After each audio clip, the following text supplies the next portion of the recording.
So hello everyone, welcome back to our channel and it's me Pragya Mishra.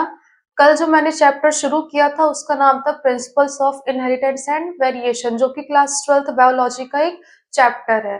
कल मैंने आपको उस चैप्टर के कुछ बेसिक्स बताए थे। आज मैं आपको बताऊंगी कि जो जीजे मेंडल थे उन्होंने किस चीज पर डिस्कवरी करी थी और उस चीज पर डिस्कवरी करने का रीजन क्या था।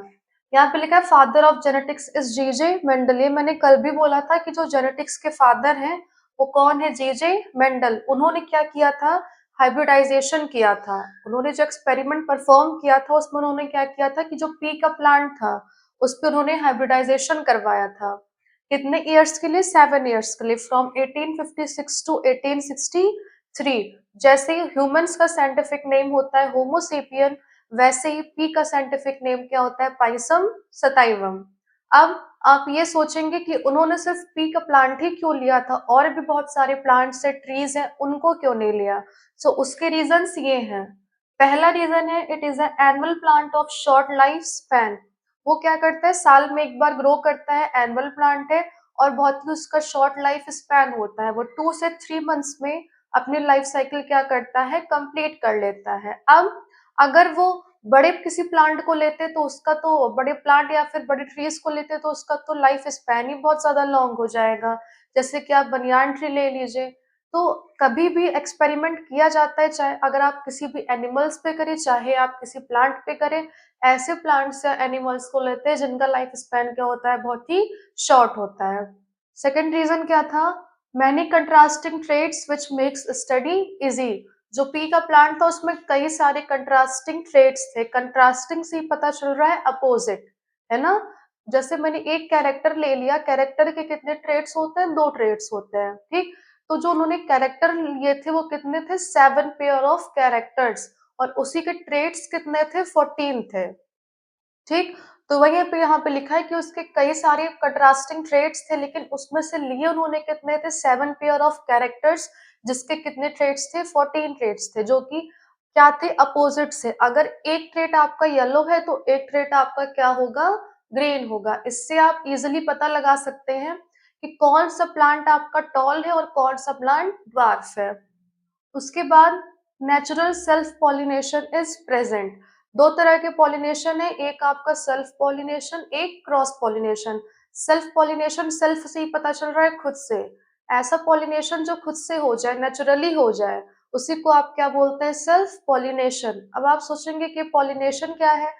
पॉलिनेशन एक ऐसी प्रोसेस है जिसमें ट्रांसफर होता है किसका, पोलन ग्रेन्स का। पोलन ग्रेन्स क्या है, वो मेल गैमीट है। कहाँ से ट्रांसफर होते हैं, from anther to the stigma of the flower.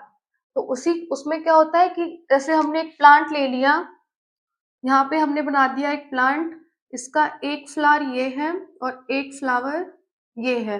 अब क्या होगा कि इसका जो पोलन ग्रेन है वो इससे कहाँ चला जाएगा, इस पे चला जाएगा और जाके स्टिक हो जाएगा। अब एक ही प्लांट के 2 फ्लावर्स है ना, इसी में तो पॉलिनेशन हो रहा है, इसीलिए हमने बोला है कि इसमें सेल्फ पॉलिनेशन प्रेजेंट होता है। उसके बाद लिखा है cross pollination can be performed artificially. आप उसमें चाहें तो आप आर्टिफिशियली क्रॉस पॉलिनेशन भी करवा सकते हैं। कैसे करवा देंगे, आप दूसरे प्लांट का पॉलन ग्रेन लेकर आएंगे और इसका जो फ्लावर है इस प्लांट का, इस पे आप ऐसे डाल देंगे। उसके बाद इस फ्लावर को आप एक बैग से कवर कर देंगे। इससे क्या होगा कि जो दूसरा पॉलन ग्रेन है वो आके इस पे स्टिक नहीं कर पाएगा और बाद में क्या होगा, इससे प्लांट ग्रो कर जाएगा। तो ये कैसा पॉलिनेशन है, क्रॉस पॉलिनेशन। उसके बाद लिखा है pea plant is easy to cultivate. JJ Mendel के फादर क्या थे, वो फार्मर थे। तो इस वजह से भी उनको थोड़ा बहुत आइडिया था कि कौन सा प्लांट है जिसको आप इजिली ग्रो करवा सकते हैं, कल्टीवेट करवा सकते हैं, और ऐसा कौन सा प्लांट है जो इजिली ग्रो नहीं करेगा और इसका कल्टीवेशन भी इजिली नहीं होगा। इस वजह से भी इन्होंने जो प्लांट लिया था वो कौन सा प्लांट था, पी प्लांट था। उसके बाद Mendel also worked on rajma and honey bee. अब इन्होंने सिर्फ पी प्लांट ही नहीं लिया था, उन्होंने एक और प्लांट लिया था, वो था राजमा। और एक और था इंसेक्ट, उसको आप बोलते हैं हनी बी, मधुमक्खी। वो क्या है, वो एक इंसेक्ट है। इसका भी लाइफ स्पैन क्या होता है, बहुत ही शॉर्ट होता है। इस पे भी उन्होंने एक्सपेरिमेंट किया था। उसके बाद एक लाइन लिखी है, मेंडल क्वांटिटेटिवली एनालाइज। क्वांटिटेटिव से पता चल रहा है कि क्वांटिटी। उन्होंने बहुत कई बार उन्होंने क्या किया था, एक्सपेरिमेंट किया था, एनालाइज किया था। किस पे? Inheritance of qualitative characters. Inheritance मैंने बोला था transfer of characters from parents to the offspring. So जो कैरेक्टर ट्रांसफर हुए थे पेरेंट प्लांट थे उनसे उनके प्रोजनी में, उसी पे उन्होंने क्या किया था, कई बार उसको एनालाइज किया था, टेस्ट किया था। किसको? क्वालिटेटिव कैरेक्टर्स को, वही कैरेक्टर्स जो उसमें इनहेरिट हुए थे, पास हुए थे। जैसे प्लांट की हाइट क्या है, और सीड का कलर क्या है, सीड का शेप क्या है, पॉड का कलर क्या है, पॉड का शेप क्या है। इन्हीं सारे कैरेक्टर्स पर उन्होंने कई सारे क्वांटिटेटिवली उसको एनालाइज किया था।